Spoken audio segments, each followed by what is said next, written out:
A normal plane will fly at about 36,000 feet in the air. Care flight had to fly at about 2,000 feet above the ground to save raising cabin pressure. Because I had no blood supply to my brain and the damage from being in the crash and shaking around so much, the injuries are pretty bad there. So to save that getting worse, I had to fly at 2,000 feet above the ground the whole way. And you're not conscious? No, not conscious at all. And were you in a coma then? Yeah, yes. That's Locky Miller. This October marks 10 years since he was involved in a horrific car accident that changed the course of his life in an instant. Locky lives with a brain injury and chronic pain that he's had to learn to adapt to. It's set him on a path he never expected to be on, and it's been an uphill battle. Through grit and determination, Locky has made a remarkable recovery and found community and purpose in helping others living with brain injuries. And he's just found out he's about to be a dad. Welcome to Young Blood, the award-winning volunteer podcast dedicated to young men's mental health. My name's Callum McPherson, I'm a journalist, and this is a platform for everyday men to share lived experience stories and show that no matter what you're going through, you're not alone. Suicide is the #1 killer of young people, and changing that starts with speaking up. So let's do it. If you haven't already, please subscribe to this podcast so you don't miss a thing. Help us reach more people by taking 10 seconds to give the show a rating on Spotify and Apple Podcasts. And if you've got some feedback on this conversation, I'd love to hear it. You can vote in the poll and leave a comment on every Spotify episode. I read them all. Trigger warning, if you find anything spoken about in today's episode distressing, please contact Lifeline on 13 11 14. The Young Blood Men's Mental Health Podcast is a volunteer community service, and we rely on community support to bring this show to you. This episode is sponsored by Ski for Life, a charity committed to promoting wellbeing and suicide prevention. They've been running their annual ski relay on South Australia's Murray River for more than a decade, raising money to support community mental health initiatives. You can find out more about their cause at skiforlife.com.au. Locky, how was it for you going through your parents' divorce when you were a teenager? Growing up, life was pretty good at home. Dad worked away at the mines kind of thing, so 1 week on, 1 week off. When he was back, it was good. I spent time with him, that kind of stuff, and the family would. And they separated when I was, I think, about 14. Because where we were was living in Humpty Doo, about 60-odd k's south of Darwin. What's the population of Humpty Doo? I'm not too sure exactly. I know the territory's around about 250,000, the whole territory. Yeah. I think Humpty Doo maybe 10,000 on a very vast scale spread out. Okay, so a pretty small town though. Not huge in the sense, yeah. We had a 5-acre block in our sense, and everyone had 5-acre blocks and very spread out in rural kind of areas and that kind of thing. Yeah, then I suppose, then mum and dad separated, dad moved to the city kind of thing. But as a 14 to 16-year-old child, you feel almost abandoned. Resentful? Yes. As a child, you're going, oh, why is he choosing to do that with his life? That was really tricky not having my father around for a long time as well. You're not old enough to view it that way and understand it that way at the time. So it feels like, he's chosen another life over me. Yeah. That wasn't the case. Yeah, it was really, really tricky to, I suppose, get past that for me for a while as a kid. How did it impact you not having your dad around? I tried to, I suppose, dedicate a bit to my sport, but then training tracks was very far away from where my house was. Yes, that was tricky in some stages, but sport was a big part that helped me not feeling good enough in a sense, I suppose, because my parents didn't have the time for me, but they had their own lives of change and doing what's happening there. And I guess trying to be good at sport helped me feel like I was good enough in a sense. You're drinking and that as well, and a bit more of that come about as well. One day I said, Mum worked all week and this Friday night I'm going to go out. And then Mum's partner, for whatever reason, said, no, you're not going to go out. You don't do enough around here. Almost going to, punch on with him, that kind of stuff. And I said, no, don't worry about it. Just go to the party. And went to the party and, had a few drinks, that kind of stuff, into the part where I passed out in the sand and woke up the next morning, the sun coming up on the sand there. And then the next thing I remember, I woke up and the cars kind of crashed off in the bush a little bit too. And so I've obviously woken up at some point, got into the car and tried to drive home. And I've crashed my car and I've managed to get out of the car, look at it, a bit smashed, reversed out of the bush there, and windshield smashed, the roof caved in a bit, the front bumper's hanging off, got a bit of rope out of the boot, tied around and shut the bonnet on it all and managed to drive it home, the back streets the whole way home. Went and jumped into bed and then all of a sudden I get a knock on the door. Mum's like, what's happened? What happened to the car? Are you okay? Is everything all right? I said, oh yeah, I'm okay. I just woke up on the side of the road. And she's like, oh shit. So she got me into a car from someone from the caravan park and we went off to the closest doctor's clinic, and the closest doctor clinic in Humpty Doo. You were all right after that one though. Yeah, I was pretty good. I was physically okay, so nothing happened to me physically wise. Just the car was a little bit smashed up, but it was pretty good physically for myself. the doctor's clinic, and then Alita said, how's it going? What happened to all this? And I told her the story about the argument. So do you feel safe and still want to live at home, that kind of stuff? And I said, no, not really. And because I, wasn't getting along with mum's partner over the time, that kind of stuff. And I suppose what felt like to him, maybe a person having some fun with some mates kind of stuff. I suppose for a kid, it felt like a person bullying them in their own home and that kind of sense. Taking the piss out of you. Yeah. And or not respecting you. Yeah, just doing his own, whatever he wanted to, in the kind of sense where you'd sit on a chair, which he would call his chair, would come in and, abuse you and annoy you and then possibly pinch you until you'd get out of his chair because it's his chair and that kind of stuff. So that was tricky as a child. So you ended up moving out? Yeah, so moved out at 16. That's young. Yeah, that was a big thing. That was a big thing to move out at 16. Where'd you move out to? So my best mate, the doctor was my best mate's mum. So she said to me, do you still want to live there? I said, no. And she said, do you want to live with me? So I moved in with them. And I lived with my best mate's mum for a year or so, for a couple of years, I think. I did the last couple of years of my schooling and I finished my apprenticeship there too. Jeez. So I did my school's apprenticeship there. But that was good of them. Yeah, it was very fortunate. This guy, Juma's mum, was my best mate, I think. So we played sports together as children. And what happened to your relationship with your mum and your stepdad when you moved out? They're still together. They had a son together as well, so they had a half brother. Yeah, and that's their choices, I suppose. So you did finish school? Yeah, so I was very fortunate to do, like I say, a school-based apprenticeship. I'd go to school 2 days a week to do year 11 and 12, and then I'd go to work 3 days a week as a diesel mechanic apprentice, and to finish off get my certificate of education, and then to finish my first year apprenticeship, finish year 12, and then started working full-time as a second-year apprentice. So you had your head screwed on and you had a pretty clear direction of where you thought you were going at a pretty young age? My dad had a trucking business, so he had bought his own truck. When my mum and dad separated, he bought his own truck and started up his own business to work his own way. So I thought, if he's got trucks and I could learn to be a mechanic, I might be able to help him one day and work for him in a sense and then look after his gear. So do you remember having a pretty clear path that you'd thought out and a sense of direction of where you wanted to go? Yeah. I thought that's going to be good. Mechanic, earn reasonable money, and that kind of job, you can go anywhere in the world and get that kind of job. And so that was, pretty ambitious kind of thoughts. I'll be finished this at age 20, 21, maybe get to 22, 23, and have a chance to travel the world with my trade, that kind of sense. And playing rugby union at a representative level, I really enjoyed that too. So chance to play rugby union anywhere as well, that kind of sense would have been handy. Do you remember how you felt about life in general at that time? Like pretty optimistic? Yeah, it was pretty good. It was really, really good because like I said, I made representative sides under 16s, around 18s rugby union, and my local team, the Swamp Dogs, I played for. I'd played juniors there and we'd lost many games all my junior career, then finally got to senior level and we went on and went undefeated through the season and won the premiership. The Swamp Doggies. Yeah, right. So what a name. It was unreal, yeah, right. Because we were, like I say, 60k south of Darwin and it's a lot more swampy kind of area. And so, yeah, it was a dog's head on a crocodile's body, this logo was. That's exactly what I would expect. Yeah, so they're the Swamp Dogs. So you're flying pretty high. Yeah, so at age 21, I guess I'd finished my trade as a diesel mechanic. I was really, really enjoying that as a career as well. So, and I know you'd had your first serious relationship throughout that sort of period as well, right? Yeah, so that was really cool too. And so it was after finishing school, finishing my trade, starting my trade as an apprentice, I'd found a partner in that time too. And so we'd been together for probably 2.5 years, and that was going pretty good. I enjoyed that. We'd moved out to our own place as well, so that was really, really cool. It was really good up until the point I was working away a lot because my work, I started going really good in that kind of sense. I was working at MacArthur and Mine, went over to Wyndham as well, top of WA, had really cool opportunities there. And then one day my motorbike fell over in the backyard and when I was away, and my partner at the time, she said, "Oh, no, it's all good. I've got Ruben around here and he's able to pick the bike up for you." I was like, "Oh, okay.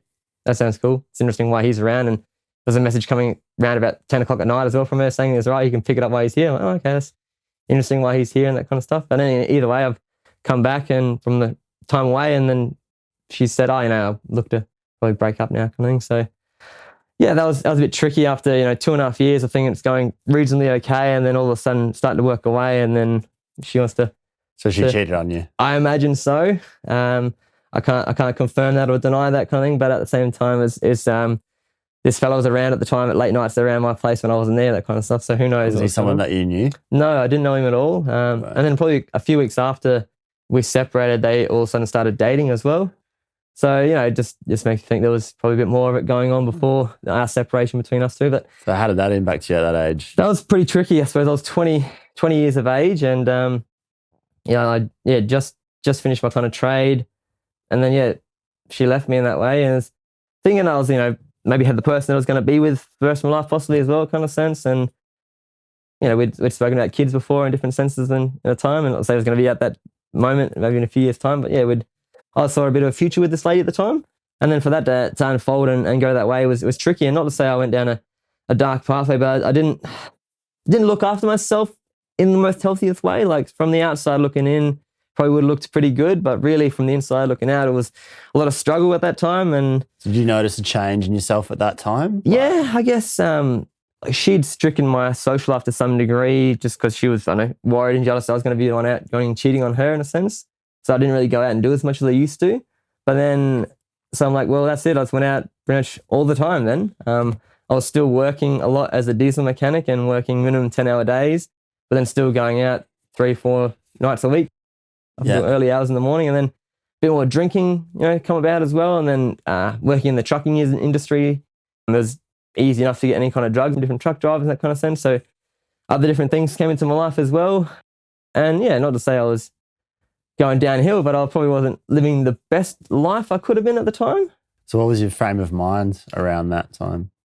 Enjoy the minute. So I was just enjoying for myself and not really caring about too many other people and much in a life, I guess, after me. It was good. So I had, when I was earning $3,000 a fortnight, I suppose, and I was coming in every fortnight, $3,000 after tax kind of thing, it was easy enough to just piss up the wall. Use that. It was very easy to enjoy that over a weekend and being a 20, 21-year-old man, I wasn't really thinking too much of the future either, putting any of that away.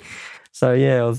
But you're having a pretty good time. Yeah, it was a good time in that sense, kind of stuff. But enjoying myself to try and find whatever that next stage of life was in a way. What was the plan from there? I guess I had a guy named Grant that I got along with, a Scottish guy at work, and he was one day going to go back home to Scotland in that kind of sense. He said, "When I go, come with me, Locky, and we'll get you a job with a work company I know over there. We'll play rugby together in that kind of sense." And that's a really cool opportunity to go over there. And he goes, "Europe's just only half a 2-hour flight away kind of thing from Scotland or whatever else. And so we'll go live in Scotland. We'll travel Europe all the time." That kind of stuff. So that sounds like a pretty good time, bit of fun as a 20, through my early 20s kind of thing.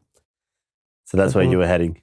That was the plan, yeah. But it didn't happen. Not quite. The day that changed my life in another way. So on the 11th of October 2013, I was working as, like I said, the diesel mechanic. I was at a company called Road Trains of Australia in Noonamar, and I had to finish a job that day. I had to adjust some brakes on a truck before we went to go pick up some cows. So then I finished maybe about 6:30ish, I suppose, and on a Friday afternoon, we're at the end of a working week, and so not saying I'm sleepy, but at the same time a bit more fatigue starts setting in, and then you get 6:30, the sun starts to set as well, and so when you're driving home, that change of light starts coming in, and then not to say I was distracted in a sense, but I was getting ready for a third or a fourth date with a girl named Shannon. So I was really excited. Your mind was elsewhere. Yeah, really excited to see where that goes. You're playing lines in your head you might be using to go ahead for the night and see where the next things might go ahead kind of thing for the night. So a bit excited, a bit distracted that wise. And then there was a car in front of me towing a boat. And there was 2 cars in front of me. So he had a boat with a queen-size mattress in the back of the boat. So there's a car there and then myself behind the car. And the mattress flew out the back of the boat. The car in front of me managed to get around it, but I was a bit too close to the car in front of myself. I had to give myself maybe more room, might have had time to react. But either way, the mattress was there and I hit the mattress, lost control of the car. Front wheel drive car, the front left wheel sped off the left there. And it was in Darwin, it rains a lot, so we've got big rain drains and concrete driveways to get into people's houses. So I've gone off the left-hand side of the road, hit on the concrete culvert, and the car's flipped from there. So like a seatbelt saved me going forward in a car crash. The seatbelt had gone this way out the car. Seatbelt's gone on my throat, over my head. There's a small scar down my throat down there. A bit tricky to see going, but that's where I got opened up. So from there, I was on the side of the road. The car rolled off in the bush. The main artery there, so I'm out on the side of the road, bleeding out. The person coming off the direction, he happened to be my best friend from work's younger brother. And so this guy knew me quite well. He's jumped out of the car going, "Oh, gee willikers, there's Locky Miller on the side of the road, bleeding out." He's had to, ring the ambulance and in some way kind of save my life to some degree as well. How conscious were you at this point? You've been told this. This is, this is a hard part of the story, which I'm not sure of how much of it's memory from me or just how much people have told me. Same time, I've been through police reports. So they've got photos, just like photo leading up to the crash site, the photos of the car and all that kind of stuff. So, so you sort of pieced it back together, but you don't necessarily remember it. I don't kind of think it's a direct memory from me kind of thing. It's from the stories that I've been told and all put together over the time. And directly, I had a chance to meet Michael since there and say hello to him and thank him as well. So he called the ambulance? Called the ambulance to get them there. Ambulance got there. Lady named Sue Ellen Skinner. She's jumped out of the ambulance going, oh, gee willikers, there's Locky Miller on the side of the road. She was my neighbour for 10 years. So her eldest son was the same age as me and the same grade at me at school. So for her to get out of the ambulance and go, oh, gee willikers, there's Locky Miller, that's something she hasn't forgotten. For her. Very tough. I've even got messages from her every now and then and phone calls. We catch up and she'd just like to see how I'm going because she knows how serious my injuries were from that day, and then I suppose the long-lasting effects I'll have in my life and things I'll struggle with and that kind of stuff. So she just likes to check in every now and then, see how I'm going. And she would understand that it doesn't just go away, something like that, for her and for you, of course. Definitely. So you perforated an artery? Yeah, the main one down the right side of my throat here. So that was opened up, and that one there supplies the left side of your brain. So then from there, no blood supply for so long. Typically, you split that, it's over. Yeah, generally they say that's going pretty well and everywhere, and there's not much hope there. So I was, like I say, fortunate to have Michael there, who I'm not sure exactly. Stop the bleeding, or? I'm not exactly sure how much for him to describe to me and see me, but when I did see him, meet him later and thank him after he left, his brother happened to tell me struggled for him to see me because he could see me just covered in blood in that kind of sense in a way. Yeah. So talking back to that moment in a way. So that was incredibly hard for people to respond under that level of shock. Definitely, especially when you're thinking about him driving home, all of a sudden he sees it all that. Holy shivers, that car just went off the side of the road and pull over and go, oh my gosh. Yeah. That'll be a lot for him to suffer. Great presence of mind to even be able to call the ambulance. And I'm hugely grateful for that. And that's why I had that. I'm so grateful I had a chance to thank him and see him on that day. But from there, they found me giving me less than a 5% chance of survival because like you say, when you open the main artery up there, there's not much chance of surviving. And so they managed to pack me up. And this was about on Bees Creek Road, about 60 odd k's south of Darwin in Coolingah kind of area. So how far from the hospital? Reasonable distance, maybe an hour if you're kind of lucky. So were they doing CPR the whole time? Yeah, I don't know exactly what they were doing to me to keep me there and around and alive and that kind of stuff. But they managed to, like I say, less than a 5% chance of survival, saved my life, rushed me off to Darwin Hospital. And once they got me in there, somehow survived. And they'd seen X-ray, they did some X-rays on me and they noticed T7 to 10 of my back were broken. And C4 and 5 of my neck was shattered to a million pieces. Now, this happened, like I said, about 7 p.m. on a Friday night. By about midday on the Saturday, Care Flight had got ready to fly me from Darwin to Adelaide. Now, there's nothing wrong with Darwin. Love growing up there. Best place to grow up and that kind of stuff. But in the way of medical facility, it's probably about 10 years behind every other capital city in that kind of sense. So for the best chance for me to survive and have any kind of quality of life after that was to come down here for immediate surgery down to Adelaide. A fair way from Darwin. Yeah, 3,000 Ks. And so they flew me 3,000 Ks in Care Flight. A normal plane will fly at about 36,000 feet in the air. Care Flight had to fly at about 2,000 feet above the ground to save raising cabin pressure. Because I had no blood supply to my brain and the damage from being in the crash and shaking around so much, the injuries are pretty bad there. So to save that getting worse, I had to fly at 2,000 feet above the ground the whole way. So and you're not conscious? No, not conscious at all. And were you in a coma then? Yeah. So at the time, lost consciousness from the car crash side of things when the artery had been opened up. And from there in a medically kind of induced coma, we'll say medically induced, imagine I would have been in a coma regardless. Yeah. Then off to Adelaide and this is where they rushed me in. Had Dr. Michael Selby, one of the best spinal surgeons in Australia. He came in and did the surgery. And so they took a huge chunk of my hip bone out down here kind of area there. And they took a big chunk of that out there to put into my throat there. And they put that in there because there's so many small pieces in my neck. They had to get a big size piece of bone to put in the middle for it all to fuse and heal back around. So it was pretty full on, it turns out, I've been told. It's amazing what they can do though, isn't it? Yeah, and then I should have brought them in today, but I've got the 2 rods and 8 pins that they removed from my spine kind of thing. So I've got big scars there. I've got them at home kind of thing. To have them. A memento. Yeah, it's a bit of a memento to, survival kind of tool in a way. Yeah. So I had, 2 rods and 8 pins down from T7 to 10 on my back to hold me together.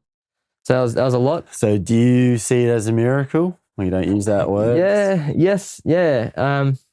Some way. Sounds pretty bloody unlikely that you'd still be here today. Definitely. It's there's so many words to describe and had so many people as well. And my grandparents down here, they live in Peterborough and Yongler kind of area up in the northeast kind of Adelaide. And a lot of them, she still go to church a lot, and a lot of her friends in the area, she always say, passing on best wishes to me and that kind of stuff. And like I say, not to say I believe that there is some sort of afterlife and people out there kind of stuff, and that all helps. Part of it, I believe, is believing in something and believing in myself a lot as well. And I'm glad those people at the time were able to believe in me and believe in something to help me to recover through this. And like you say, a miracle. Yeah, it would have given them a lot of belief seeing you pull through too. Definitely. Obviously, you know how often people don't. Yeah. And they would have seen every kind of case and would have figured, like you said, 5% chance, there's no way this guy's going to make it. And then you have. It's interesting how some cases, for whatever reason, just defy explanation and shouldn't make sense, but yet that's what happened. So, and thankfully. Yeah, definitely. And that's it. Very, thankfully and fortunate. And I say grateful now today, but I suppose... So when did you wake up? I was in a coma for 38 days. Wow. I don't remember the date as such of waking up, but after being in the hospital for 2 months, the old RA here in the old Adelaide hospital here, and then moved on after 2 months to Hampstead Rehab Centre after my coma. And I was there. Do you remember waking up? Not really, no. Yeah. I can vaguely remember people's faces in my bed, but not really any fluid memories from the hospital. A few little memories from Hampstead, the Rehab Centre as well, in that kind of sense. But yeah, it's not a lot. So, months before my car crash as well, I can't really remember it in a way too. Yeah. So what had happened to your body when you did wake up? Physically, after laying immobile for so long and not doing stuff, my muscles deteriorated a lot as well. So I literally recognized yourself. I literally had to learn to walk again and physically do everything again. And it was crazy to think about. I couldn't even use like a lot of muscles down the right side of my body. So affecting the left-hand side of my brain, got a lot of damage that affected a lot of muscles down the right side of my body. So I couldn't really use my arm on the right side at all early. So were you paralyzed at all? Yeah, in some sense, like I had damage. Like nerve damage? Yeah, nerve damage in a sense. And somewhere, I can't remember exactly. I'm not good at reading the fine prints and medical documents kind of sense, but I'm not too sure whether it's the break in my neck that have some sort of damage to the cord, or whether it's just the damage from this left-hand side of my brain, in a sense that has trouble sending the messages down to the muscles that work in my body. So I've got like my tricep on my left side here works okay, but comparatively to my right side doesn't really activate in a sense. You can't flex it. So I can't really activate that kind of sense. And then similar to like the pec down my right side, abdominal muscle down the right side, and then differences again, like my legs kind of thing. It's like my right leg's a lot more kind of tone in a sense compared to the left leg in a way. So then that's different again. So the signals from your brain to your muscles have been messed up. Don't really work that well. And so early on, I had to literally retrain them and rebuild them all. And so it'll be 10 years coming up this year. And so it's a lot to get back to here now. But yeah, early on, it was a lot of repeated exercises. What do you recall about facing up to that reality mentally? I'd wake up, I was in ward 2B, and I'd wake up going, what the hell am I doing here? I'm wondering what my life's to be. I'm laying in a hospital bed where a couple of months ago I was a qualified diesel mechanic with a bit of responsibility to me. Had it all going on, and then it was just all gone. Playing representative rugby, and I'm sitting here wondering what's my life to be, laying in ward 2B, where I'd press a buzzer, I'd wait for a nurse to come in. She'd say, morning, Lachlan, you ready to get up? She'd disappear for 30 seconds to 2 minutes, however long it was. Go get this contraction, look like a crane, and like a 4-point harness. I was in my bed and I couldn't physically get up. She'd put that harness around me and she'd crane me out of bed. She'd go put me into the electric wheelchair because I couldn't use the right side of my body real well. I couldn't wheel a wheelchair to start with. I could only drive an electric wheelchair down to breakfast every morning. And, that was very demoralizing for a long time as a 21-year-old person, 21-year-old man kind of thing. For your mind to cope with having your body in that state and still reeling from the shock of, how did I go from this to that? And especially not remembering what happened, but now this is the reality. That's just got to be so hard to grapple with. It was very tricky to get to the point of acceptance in this way. But then after the few times doing that, knowing that this person is going to lift me out of bed, but I don't really want this to be the rest of my life. Wasn't the person that put myself here, but I'm going to be the only person to get myself out of here. So, yeah, that's when I started working hard. So what did that work involve? A lot of physiotherapy, occupational therapy, and speech therapy was a huge part of it too, because I had a tracheostomy in my throat there. So I had a pipe in my neck to feed me and to breathe for a long time as well. So that affected my speech and my voice box a lot as well. So I couldn't talk very clearly to start with. A lot of people say that's probably why I talk so much now, to try and catch it for all the time, but I wasn't talking.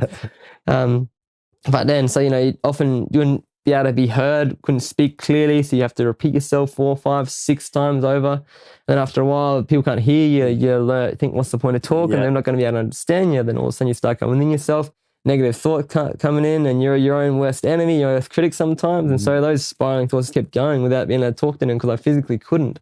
And if I tried, they wouldn't be able to understand me. Yeah, so that was, had the sensation of really being trapped within yourself. Physically and mentally, because I'm having to rely on anybody to do anything physically, or to get out of this chair or move anywhere, apart from driving this stick to move myself around. It was really feeling tricky. like a burden. Yeah, and a huge burden as well for a long time for a lot of people, which it was tricky. I suppose I suppose I moved out of home at 16 and was independent for a long time to some degree. So to be a very industrious young man who had a lot going on, and were very much running your own race can't do anything for yourself at all. Did you have hope at that time? Yes and no. Like I suppose, like I say, I was thinking the only one that was going to get myself out of there, but I didn't know where that was to. I was fortunate enough to meet a young fella in there. So I was a 21-year-old man who had just been finished my trade as a qualified diesel mechanic. There was an 18-year-old boy in there, and he was an apprentice diesel mechanic at the time, and he had a car crash on the way from trade school, and we were both in there at the same time. The brain injury ward is generally a lot of older people in there, and so from strokes, heart attacks, those kind of things, which is fair enough, that's what it is. But for someone like myself, it was a bit trickier to connect with them, I suppose, and relate in their stories of life. And so when I came across this young fella, I met him. He was in an electric wheelchair as well, an apprentice diesel mechanic, a young boy, liked cars. Yeah. We got along really well. What are the chances? Yeah, and so that was a huge part that helped me get forward and keep moving in a way. And at the time, I suppose a lot of people started saying, YOLO, you only live once kind of thing. And so we had both had near-death experiences, should have been dead, died on operating tables, that kind of stuff. So we can't say that anymore. So what do we do? All right, yo, you only live twice. So we went out and made up our own things. So we got our own hats and our own singlets made up. So that we had our own motivation in a sense. Still rocking it today. That was our own light kind of thing to keep us moving. You only to get live us twice. out. That's it. In a sense of, not the way you're going to go and do risky things, but like, here's our second chance in life. How cool is this? Yeah, so trying to reframe it that you're looking at it, because you can't change the reality. You can only change how you're viewing it. Yeah, it's a second chance in life. So what did that do for you and your mentality? Because it would have taken an awful lot of strength to drag yourself through what you've been through. It was a lot. And especially there was one of the last times before I left there at Hampstead, there was a lady in the room next to me. After I moved out of the room 18 from the closest to the nurse's station, I moved further away and was getting better and closer to getting out. There was a lady I'd listened to every night who had grown herself to sleep. And that was her to sleep. And in that time before I left, she got out of there, but she didn't go home. She went to a nursing home where she'd spend the rest of her life. And I think how sad that is for her. Yeah. And I think I'm one of the lucky ones. I got to walk out of there. I'm very fortunate in my sense. And so that's where I suppose, use that as like a motivation to try and live on for all those unfortunate people that don't get to live on as much as I have. You've still got all this life within you. I'm very fortunate in that kind of sense. And seeing other people who aren't as fortunate as me in that kind of sense. So I try to make the most of all my opportunities now and live twice kind of thing. So Hell in a positive bro. sense. Yeah. So that's different. And someone who's been where you've been can understand that like no one else can, You've been in a situation where odds on you shouldn't have survived, but somehow you have, and have been able to get back to this point where you are now through 10 years of work, and now you can function like you can talk like you can, and you can smile and laugh like you can, and you can help other people as well. It's been really cool. It's amazing. It's amazing. I'm very fortunate and grateful for that. And someone who I met early on in my recovery was a fellow named Ross Guy, and he was an outpatient exercise physiologist at Hampstead Rehab Centre.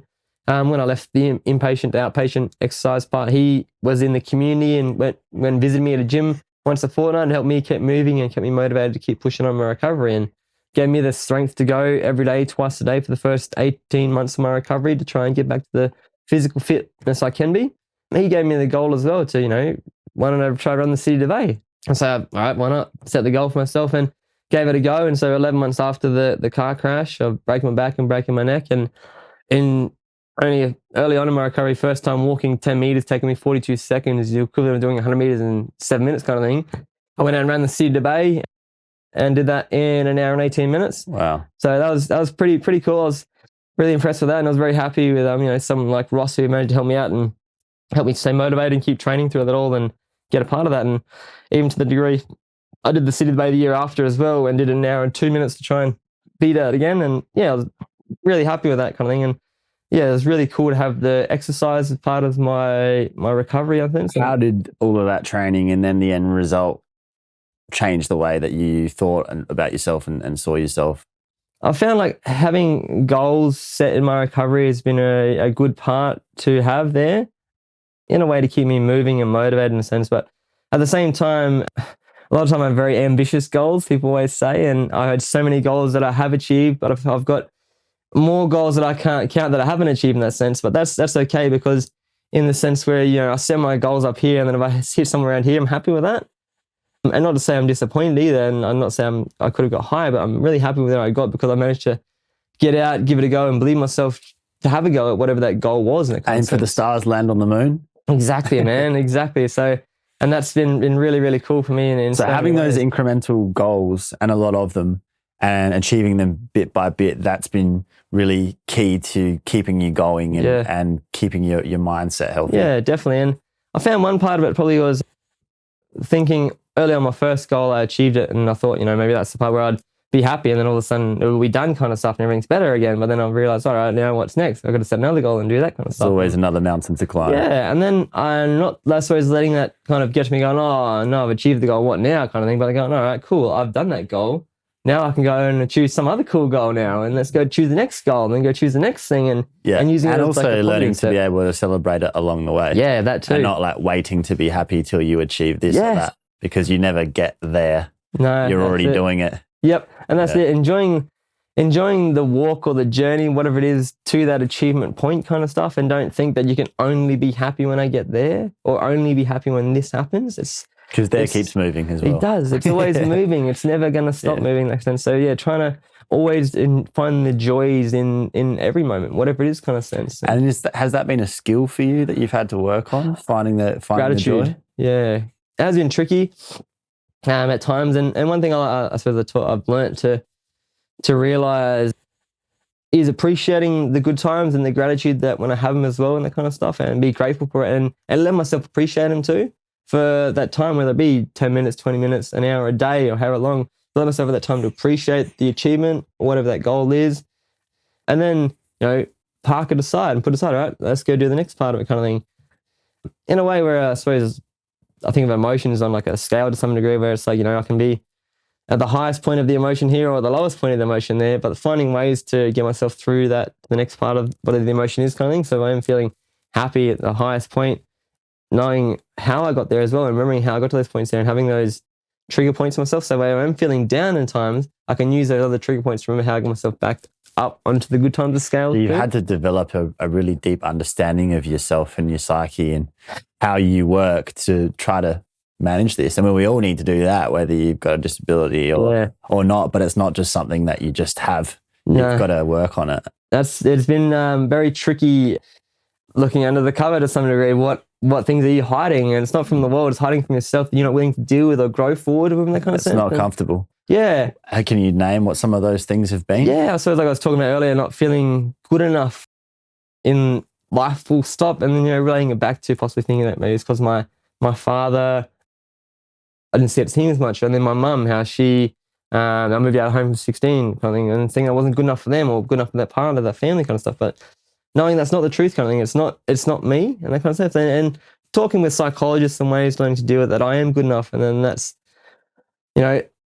it's probably on them in a sense, I suppose, and try to think about how I can help myself and think about that kind of ways. And I found different strategies to help myself, to pull myself out of those depressions and senses too. And helping with psychologist talk has helped, chatting with someone a lot. I suppose you got a lot of evidence of all the times where you were pretty down in the dumps and you managed to come out of it. I mean, you're the ultimate example of that, really. So once you've got that evidence, of course, you're human, you're still living every day, and there's ups and downs all the time, but you've got all these times that before where it's been real bad, and you've had other times that have followed where you've been really happy. So you know it's possible. Yeah. Yeah. So you do emerge an incredibly strong person in a sort of, and a grateful person in a way that it'd be hard for anyone else who hasn't been through such a traumatic time to be able to be like. And I try to say that to people, because often I tell people when I go see them, they ask you, what did you do for work? I say, I can't work. I had a car crash, and that kind of stuff has changed my life forever. And they go, I've had a car crash too. And they tell their story usually before they've heard mine. And then they say, whatever it is. And then I tell them my story. My story is nothing like yours. And they always say my story is a lot worse off, and they try to decredit themselves. And that's what I try to say to everyone, that everyone's story is individual and it affects everyone in a different way, that kind of sense. Just because my car crash story, my physical injuries sound worse than them doesn't mean that their story hasn't affected them in a way. And don't try to take away from yourself and whatever it is by hearing someone else's story and thinking that you're not good enough. We do that naturally, don't we? Too Well, it's easily. not as bad as that person's, therefore it's not valid, therefore I should just shut up and not complain about it. Definitely. But it's all relative, and if you've experienced something and it's had that effect on you, it's made you feel those emotions, and it's limited your life, then it is relevant, it is worth something. Definitely. Yeah. That's what I try to like to share with people and talk to them, and try to at least give them that space back, because quite often people give me space to speak and listen to me, and when they share their story, often they feel like they shut themselves down, like they're not good enough to share their story. I try to give them that validation and do it, because like we say, everyone's story matters and everyone's affects everyone differently in that kind of sense, and no one's is worse or better off than any other story kind of sense. So yeah, they all have value and meaning, and people are worthy. Definitely. So what can't you do now that you used to be able to do? Well, the big part now, I suppose, after my brain injury, I have like a traumatic brain injury effect from it all now. So with no blood supply to my brain for so long and the coma for 38 days, it's affected a lot of parts. So my mental fatigue is a huge part of it. So I have big concentration issues. So I try to get back into work in a sense at a Repco store to start with, because I was a diesel mechanic before. Having automotive understandings might be pretty good for me. It got to the point where I could do a 4-hour shift kind of thing with a half-hour break in the middle. The average paid person has to do 5 hours before they get a paid break in that kind of sense. I couldn't get to that point of even volunteering. And then when I was doing that for an hour or so, my concentration would lapse. I'd forget how to do stuff. I couldn't remember where parts would go on shelves, and all the time I have to ask people all the time for different reassurance to redo things, key entering for computer tasks, that kind of stuff. And it was as much as I wanted to. That level of detail you have trouble with. As much as I wanted to, I couldn't. I have trouble remembering the steps of stuff, and a lot often I see words on papers, and I have trouble reading. It's an embarrassing thing. I have a lot of trouble reading and writing as well, I think. So I read information, and sometimes I can read the first few lines, and I get down to maybe the third or fourth line, and I've forgotten what the first few lines of the top were, and I have to try to reread them, and then the struggle of me trying to read them. Frustrating. And then trying to read through every single letter to try and work out what that word actually is. And I work out what the word is. And I'm like, oh, what's the sentence I was just reading? Oh, never mind. And then, so that's been tricky in a different sense again.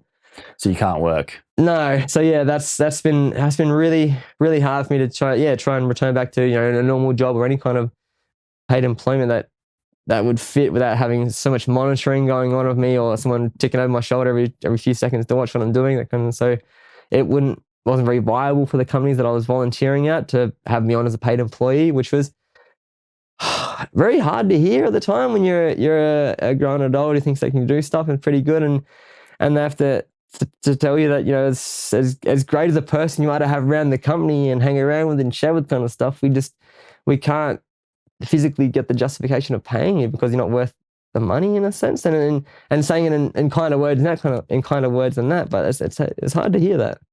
Especially when you were so capable beforehand and you're bloody good at it. Yeah, a 21-year-old man thinking you got the world at your feet and everything there to go with. Having huge struggles and having to try and reinvent yourself again. It's been very tricky in a way. So what options are there available to you? Well, I've gotten out into, like I say, the volunteering at the automotive stores didn't quite work out, but I get out into the disability community a bit now and have a chance to hang out in different spaces there. So a place called Brain Injury SA, they do different support groups, and so often I get the opportunity to go to these support groups and participate in them. And you get different people with all different diverse injuries of kinds who've just newly acquired them, and they've come into these spaces and groups and asking questions. And sometimes the therapists don't have all the answers, and it's a bit easier to understand coming from a person with lived experience. So now, coming up to nearly 10 years of my injury, I can share with these people my stories and things I've done to overcome the hurdles that they're having now, and save them to having to reinvent the wheel in a sense. They can take my ideas and slightly modify. You've already been there and done that. Slightly modified to fit their circumstances in a way. What sort of sense of purpose do you get out of that? Huge. Like, yeah, it's almost makes it worth all happening. Not that it, it's tricky to say that it ever will be worth what's happened to me, because who knows where I would actually be, what my life circumstances, and who knows what I could have gone on to achieve before that in any kind of workspace or life in that kind of sense. Tough living that with that what if. Yeah, and that, who might Locky have been? Not to say I don't like who I am today. I love the opportunities and the life I'm getting to live now. But yeah, I always think what might have been. Yeah, it's different now. But all right. But you can be there for other people who are now where you were years ago, and you can make a massive difference to them and their lives. And what could be more meaningful than that, you could argue? And that's it. That's the real benefit I get to see of it all in that kind of sense, is the shifts and changes I can have on people's mindsets. That early on, I'd go back to the rehab ward where I recovered from in the inpatient side of things, and there was a lady who'd fallen off a horse who was a horse rider. She was aiming to be one of the first female jockeys to win the Melbourne Cup, but happened to fall off a horse, bumped her head, and was something she'd never be able to do again. And her family said she was struggling to see a light at the end of the tunnel, and what's life going to be after this now? And I walked in the room, and her first thought was, "Oh, here's another therapist," and I managed to share my story with her. And this is what I heard from her family later on, that after that first time meeting me, her perspective had shifted in a sense, going that there might be a life after here. Maybe there is something going forward and that kind of stuff. And hearing that from her family after she left the rehab facility, and seeing her life going forward now and recovering all the successes she's had, it's been really cool to think that I might have had a little bit of a turning point in her recovery to go, yeah, I can do this. And that was really cool to hear that. And that's been a big driving point to keep me going, to come back to visit people in these situations in a sense, and share my journey, I suppose, like share the hardships that I go through and have been through. Well, like you said, you'd never wish it upon yourself. And of course you'd change it if you could, but you can't. But you can choose to do something with that for the better of others. And you do make that choice and make that effort, and it has that impact. And I just think when we find a way, no matter what it is and what's led to it, to be able to help others, and you can feel that because you were there, you are there now. You can feel how much it means, and you have the power by virtue of what you've been through and who you've become to be able to help people in that incredibly difficult time. And that's powerful stuff, man. That's a reason to be here in itself. Definitely. And like you said before, you've got all these goals. You've got all these goals you haven't achieved yet. You've got plenty that you have achieved. Of course, you have really tough days, and then you have some days, I imagine, where you forget about it for a while, and you're smiling and laughing, and you got that big smile on your face. So I think you are a great example to people who have just gotten one of these injuries, that life can be worth living, and you can have as catastrophic injuries as you had, and you can still get to a point now where, as hard as it is, you're excited to live your life and you get a huge amount out of it. And that's after something so horrible happens to you. I'm sure that was the goal.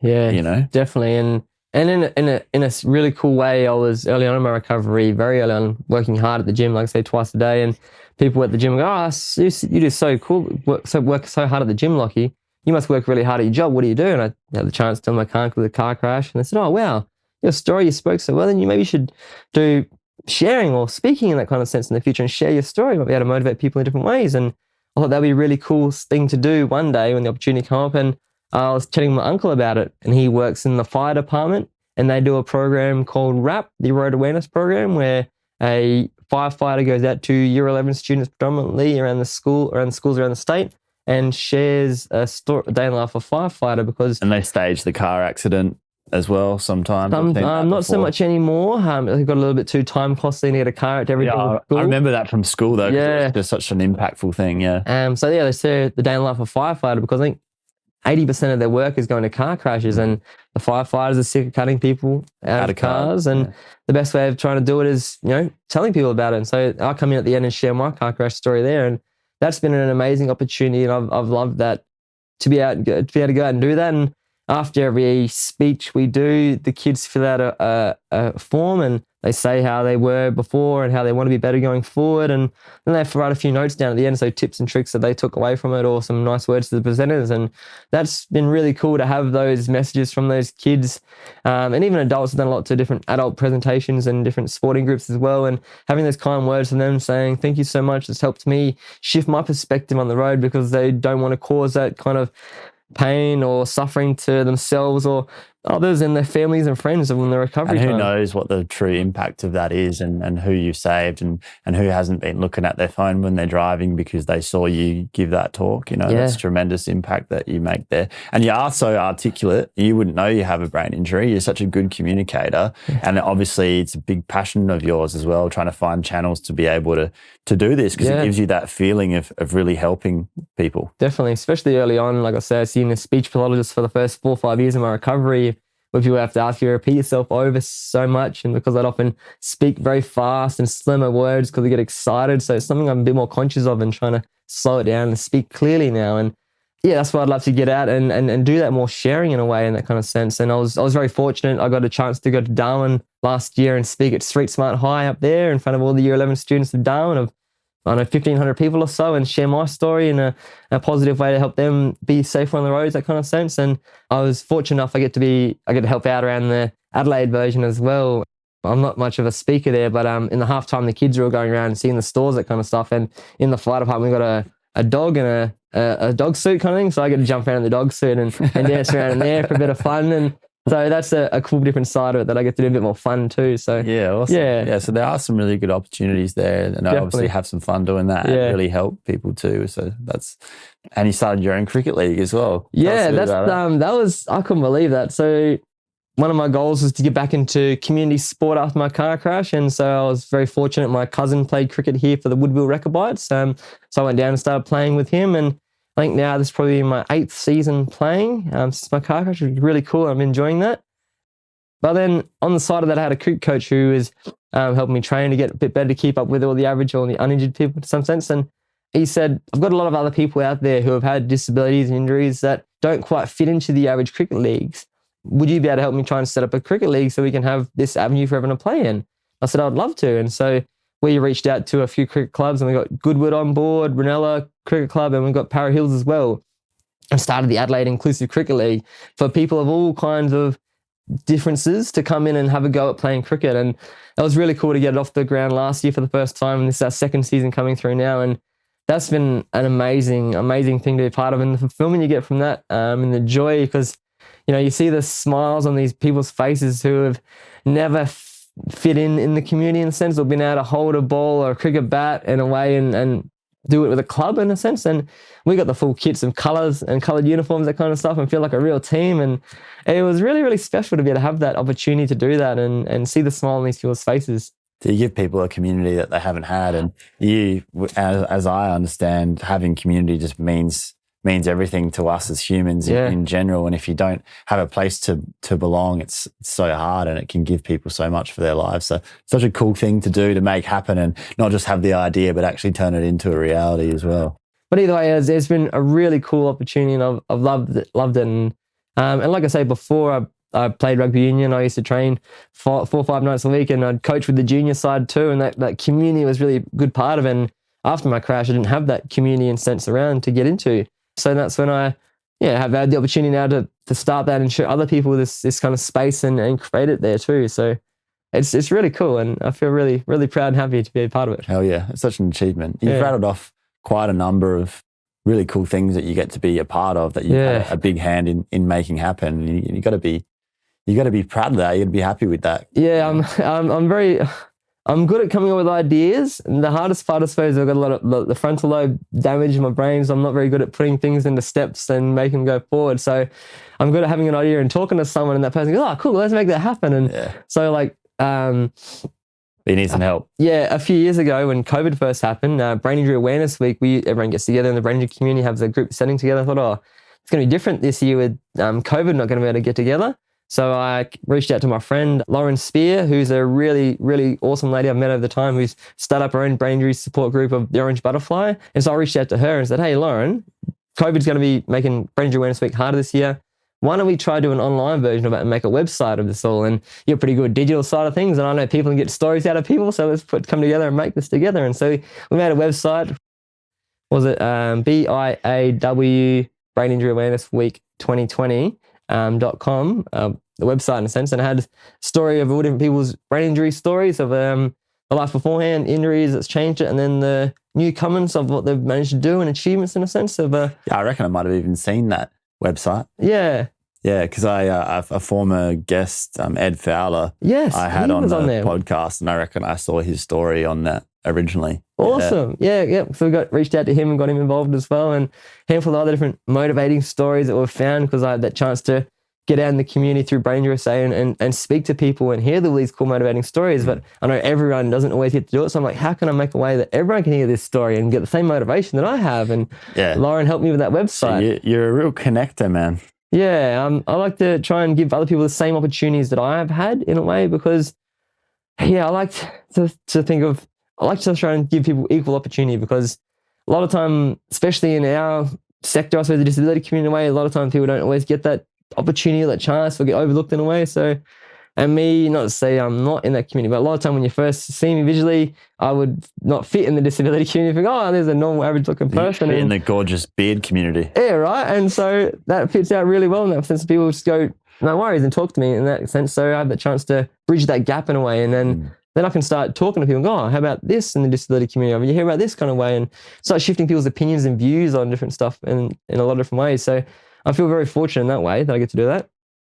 What have you made peace with now that you were nowhere near before? What was my life to be? I've made peace with that. I guess I'll never play rugby union again. I'll never be a diesel mechanic again at a professional levels like I ever wanted to. But my life is still pretty good. I've got an amazing new partner that I've met playing competition 8-ball early on in my recovery to think about how hard it is to put a white ball and a coloured ball in the pocket. So imagine trying to do it after a brain injury, and that's a good recovery for me. And then over time, met my partner doing that, and then we've been together now 8 years, and it's really, really cool new step. We just come back from the doctor just before I find out that she's going to be pregnant. Oh, she's pregnant now. Oh, wow. Yeah, so it's only found out about an hour or two ago. You're going to be a dad now? Yeah, so that's going to be a new kind of cool, exciting opportunity in my life as well, which, for a long time, one I never thought was going to be possible in a sense, I suppose, after all the deficits I've had in a way to support not only me, but someone else. But my partner's made it really fortunate. It really made me feel very fortunate in a way that I have the support around me to do these kind of things. And yeah, she's enabled me in so many ways. So yeah, that's been really, really cool to hear about that just before. So yeah, that's exciting. Beautiful, man. Congratulations. Thank you. Going to be a lucky kid. Yeah. And if it's a boy, he's going to have some serious beard genetics. That's it. It's going to be interesting, that's for sure. So yeah, just to finish off on, a lot of us take our health and our safety for granted because we just assume that tomorrow is going to come and our health's going to remain the same. Have you got a take on that? I don't know, just trying to, look after yourself. And so it's keeping mobile has been a big part, exercise in the community too, and Enable Fitness and Ross at the gym and that kind of stuff been a big part of my community to keep me moving as well and keep active. I suppose for people who are listening who are able-bodied and might be on a roll and everything's going real well, of course we hope that it's going to continue that way and people can actualize whatever that path they're going down that they want to keep going down. But you're an example of how things can change in an instant. And ideally, of course, we'd love to avoid those incidents, especially things like car crashes, car accidents. So yeah, I suppose it's just for young men in particular, especially around that age where we think we're invincible and everything's generally going real well and we're all pumped up full of testosterone and bravado. Yeah. It's just not knowing that actually, no, you're not invincible, and just looking after yourself as best you can and getting through those times. Definitely. Yeah. And try and look after yourself and look after your mates too in that kind of sense. And don't be afraid to reach out to them and ask the questions just because they might stand there put on a brave face all the time and this big, brave bravado front kind of thing. Don't be afraid to ask them and how they actually are going sometimes, and try to be raw and emotional and real with each other kind of thing. Always brave and a man in a sense, kind of be a real man and share how you are with your friends.